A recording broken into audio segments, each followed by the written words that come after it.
Nora Seed stands on the edge of nothing. It's just another ordinary day, except her cat is dead, her brother won't talk to her, and her dreams feel long expired. By midnight, she makes a decision to end her life. But death doesn't come. Not quite. Instead, she wakes up in a strange place. It's not heaven, not hell. Just an endless hallway of bookshelves, a library. But not any library. This one exists between life and death. And every book, a different version of her life. She's greeted by a familiar face, Mrs. Elm, her childhood librarian, kind, wise, calm. Mrs. Elm explains, Nora is in the midnight library. Time is paused. She's not alive, not dead, just somewhere in between. And here, she can try on all the lives she could have lived. Every regret Nora's ever had, every what if, is now a book. Didn't pursue swimming? That's a book. Didn't marry Dan? Another book. Left the band? Regret. Hurt her brother? Regret. A library built from all her unchosen choices. Nora begins. She opens the first book, A Life Where She Married Dan. They run a pub together in the countryside. From the outside, it looks quaint, perfect even. But the truth? She's deeply unhappy. Dan drinks. They fight. She leaves that life behind. She tries another. This time she's stuck with swimming. She's an Olympic medalist, famous, admired. But success feels hollow. Every day is rigid, lonely, mechanical. No joy, no freedom. Gold medals don't fill empty souls. Nora closes the book.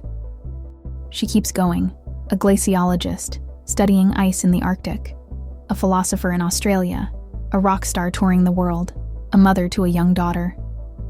In each life, she gains something, but also loses something else. And slowly, the truth emerges. No version of life is perfect. No path is free from pain. Even the best choices come with costs. And sometimes, what she thought she wanted was never really hers to begin with. In one life, her brother Joe is alive. They're close again.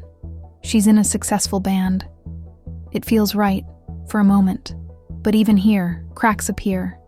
Secrets, lies, loneliness. A new kind of emptiness she didn't expect. The more lives she visits, the more Nora realizes. Regret is a tricky liar. It paints the past with rose-colored strokes. It tells you things would have been better, easier, if only you had chosen differently. But that's not the truth. Life is messy. Always. Eventually, the midnight library begins to change. Books flicker. Walls shift. The library isn't infinite. It's tied to Nora's will to live. And something's happening. She's not just trying on lives anymore. She's starting to feel them. In a quiet life where she walks dogs for a living, she feels peace. She lives alone, but not lonely. She's kind to her neighbors. She plays piano again. It's small, quiet, and surprisingly fulfilling. But she still leaves. She's not ready yet. In another life, she meets someone, Hugo. He's also stuck in a library like hers. They compare notes, share theories. He sees this in-between as a playground, an escape. But Nora wants more than escape. She wants meaning. She confronts her regrets one by one. She realizes she didn't ruin her brother's life. She wasn't a burden to her parents. She didn't fail at music or science or love. She simply lived. And like all lives, it was imperfect. And then, it happens. The library begins to collapse. Pages catch fire. Books vanish. It's terrifying. But Nora isn't afraid.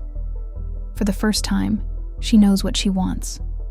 She wants her original life, the one she tried to leave behind.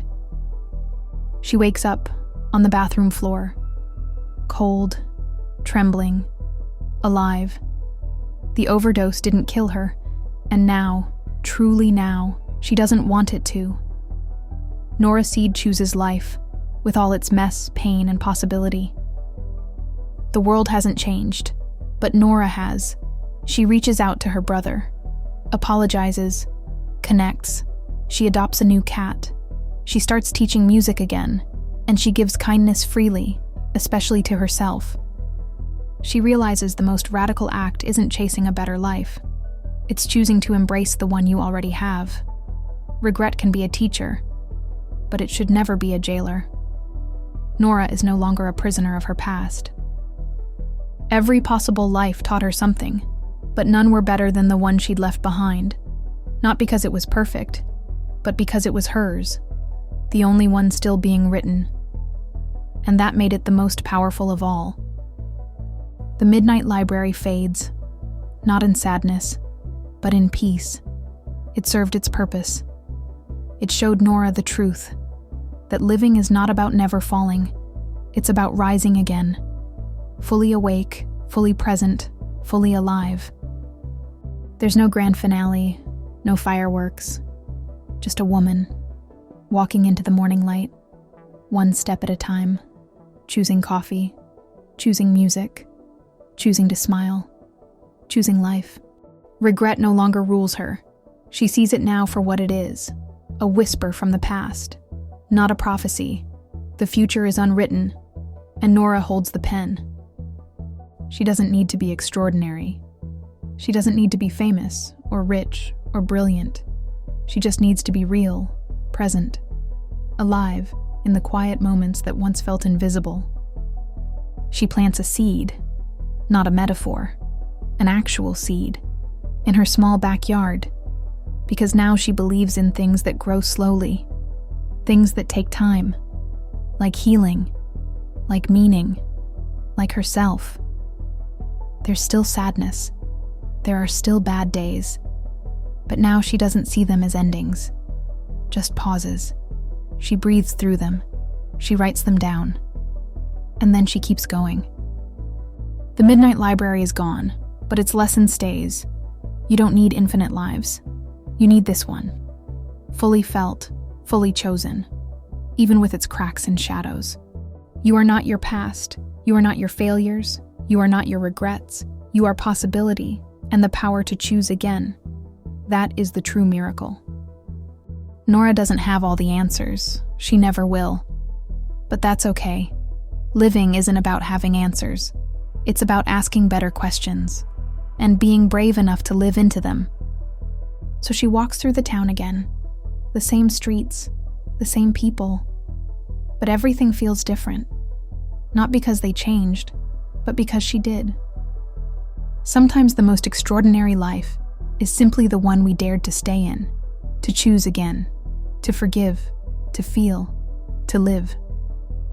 There is no perfect version of your life, no flawless path waiting just beyond your last mistake. There is only this moment, this breath, this choice to try again. You are not too late. You are not too far gone. You are not defined by the chances you missed. You are defined by what you do next. So forgive yourself. Let go of the timelines, the pressure, the imagined destinies. Start small. Start kind. Start now. That's how real lives begin again. Nora Seed's story is not a fairy tale. It's a quiet revolution, from despair to choice, from regret to presence, from endings to something beautifully in progress. And maybe that's the point. You don't need a magical library to rewrite your life. You just need to believe that this one, right here, right now, still holds meaning. So what is the Midnight Library really? It's not a fantasy.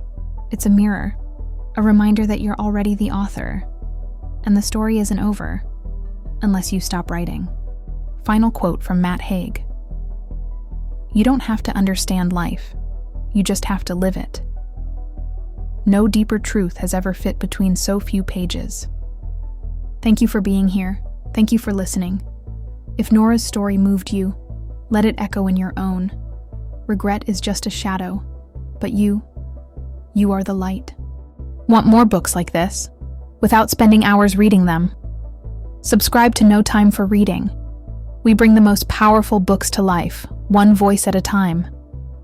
Because your time is valuable, and great stories should never be wasted on silence.